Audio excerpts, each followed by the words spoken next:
शिवसेनेत गेल्या 2 वर्षात घडलेल्या राजकीय घडामोडी महाभारतापेक्षा कमी नव्हत्या आणि त्यामुळेच तुमचा अभिमन्यू झाला आहे का असा सवाल संजय राऊतांनी उद्धव ठाकरेंना विचारला। त्यावर उद्धव ठाकरेंनी चक्रव्यूह कुणी टाकला याबाबत थेट भाष्य केले।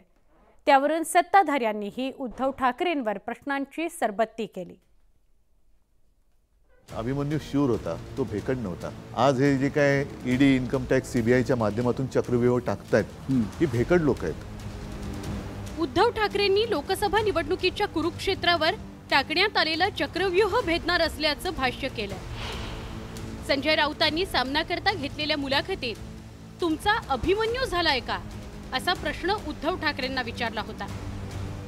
हा प्रश्न विचारण्याचं कारणही तसंच होतं। 20 जून 2022 ला शिवसेनेत आतापर्यंतची सगळ्यात मोठी फूट पडली।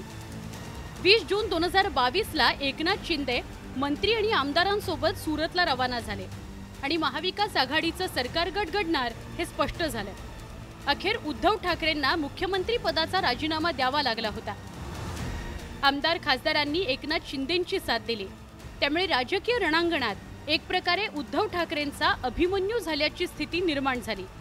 त्यावर उद्धव ठाकरेंनी ईडी सीबीआयच्या माध्यमातून चक्रव्यूह टाकणारे भेकड असल्याची घणाघाती टीका सत्ताधाऱ्यांवर केली आहे। अभिमन्यू शूर होता, तो भेकड नव्हता। आज हे जे काय ईडी इन्कम टॅक्स सीबीआयच्या माध्यमातून चक्रव्यूह टाकतायत ही भेकड लोक आहेत।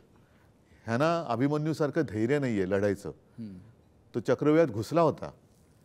हे बाहेरच्या बाहेर भाडोत्री लोकांना एकमेकात लढवत आहेत।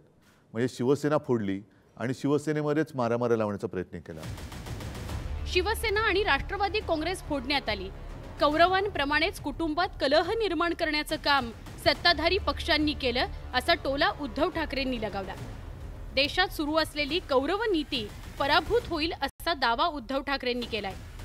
धर्माच्या बाजूने लढणारे पांडव पुन्हा जिंकतील असं म्हणत उद्धव ठाकरेंनी सत्ताधाऱ्यांना कौरवाची उपमा दिली।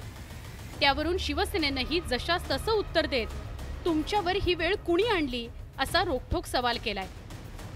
स्वतःला अभिमन्यू म्हणून घेतायत, बलिदानच द्यायचंय का? त्याला भाग कुणी पाडलंय? तुम्हाला जर बलिदान द्यायचं, तुम्हाला जर शहीद व्हायचं तर त्याला कोणी रोखू शकत नाही। कौरवाची उपमा कुणाला देतात? म्हणजे 40 वर्ष तुमच्या बरोबर असणारे सगळे कौरव होते का? देशात सध्या लोकसभा निवडणुकीमुळे राजकीय महाभारत सुरू झालंय। राजकीय कुरुक्षेत्रावर सुरू असलेल्या या लढाईत कोण जिंकणार, कोण पराभूत होणार आणि उद्धव ठाकरे चक्रव्यूह भेदतील का हे आता 4 जूनला स्पष्ट होईल। Bureau report, news 18 Lokmat.